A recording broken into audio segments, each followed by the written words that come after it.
Gimana kabarnya Bu Tata? Baik Ibu. Oke, sebelum melakukan coaching, mungkin ada beberapa langkah yang harus yang akan saya nilai. Yang pertama, prinsip coaching. Apakah sesuai dengan kemitraan atau tidak? Proses kreatifnya, memaksimalkan potensi. Kemudian yang kedua, rubrik penilaiannya tentang kompetensi inti coaching. Apa present atau kehadiran penuh. Dua, mendengarkan aktif. Dan yang ketiga, mengajukan pertanyaan berbobot dengan teknik rasa. Dan yang terakhir, apakah menerapkan alur tirta atau tidak. Nah, oke, baiklah. Sebelum ke coaching, ada beberapa pertanyaan. Yang pertama, kompetensi apa yang akan coaching yang ingin Ibu terapkan?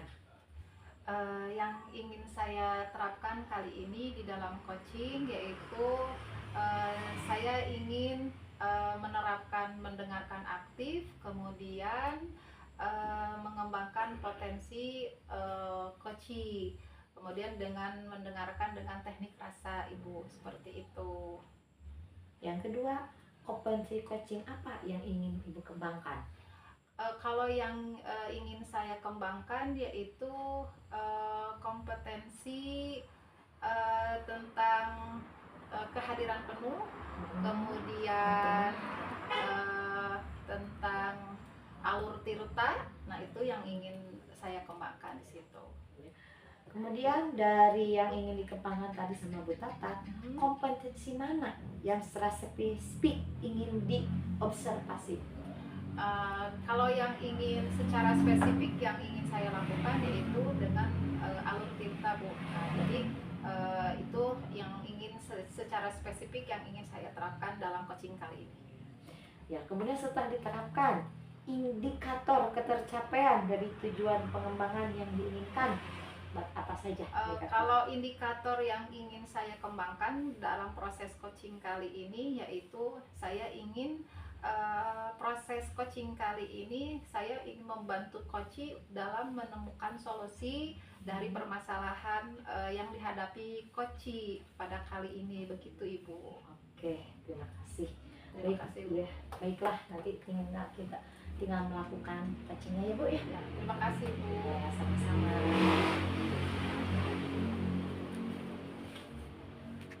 Assalamualaikum Pak Dedi. Waalaikumsalam. Apa kabar Pak Dedi? Alhamdulillah. Sehat ya Pak Dedi? Mana Ibu kabarnya? Alhamdulillah baik. Nah, tadi saya dengar tadi Pak Dedi mau ada sesuatu yang ingin dibicarakan. Oh iya Bu, ini terkait pemahaman siswa usaha didik ya. Iya. Ya, jadi terkadang di kelas itu memang sih saya juga merasakan bahwa pembelajaran saya itu agak monoton. Oh gitu, agak monoton ya. Nah, kalau boleh tahu kenapa itu monotonnya itu kenapa? Ada nggak sesuatu yang secara spesifik masalahnya itu dari mana? Ya mungkin saya rasakan dari segi penyampaian, mungkin medianya terlalu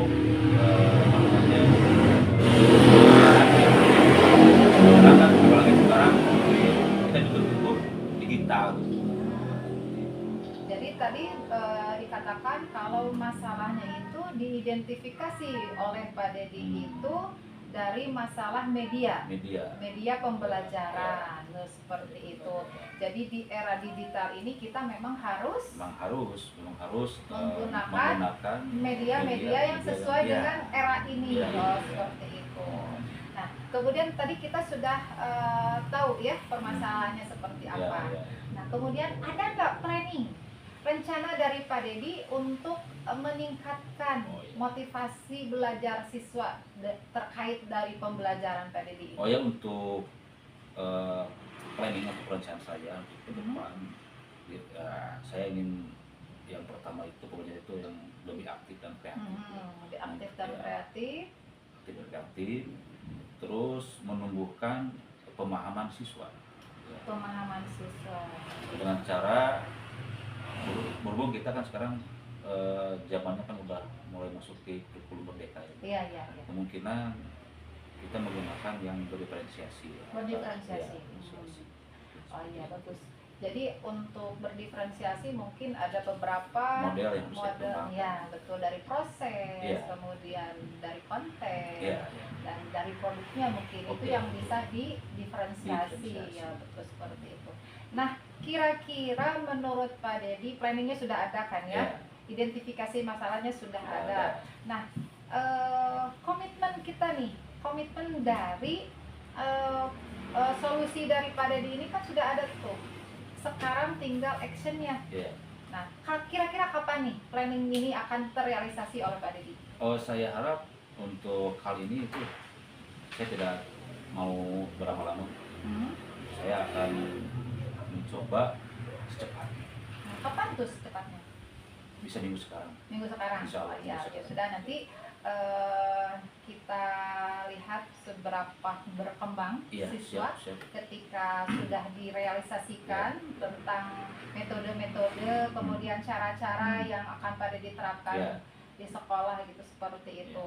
Nah, jadi akan memulai rencana ini nanti minggu sekarang. Begitu. Mungkin itu ya Pak ya. Iya. Nah, sekarang bagaimana perasaan Pak Dedi setelah ngobrol dengan saya? Untuk perasaan ya saya merasa terbantu, terbantu dan termotivasi dan ya saya lebih baik lagi dalam proses pembelajaran. Seperti itu. Nah, jadi mungkin kita sharing ya Pak ya. Iya. Jadi saya juga mendapatkan beberapa sebuah ilmu dari Bapak, Iya. dan mungkin saya juga ada beberapa masukan Iya, gitu. siap. Nah, jadi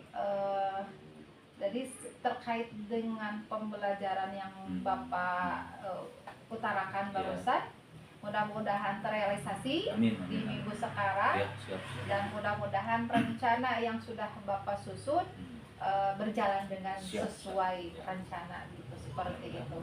Seperti itu mungkin Pak. Siap. Terima kasih Sama-sama. atas bantuannya, tariknya Pak ya. Iya. Ke Bapak Bu. Oh, iya. Sama-sama. Terima kasih, hari ini saya mendapatkan sesuatu yang Sama-sama. menurut saya bagus Pak, dari planningnya seperti itu. Siap. Terima kasih. Sami-sami Bapak. Ya, sami-sami Bapak. Siap.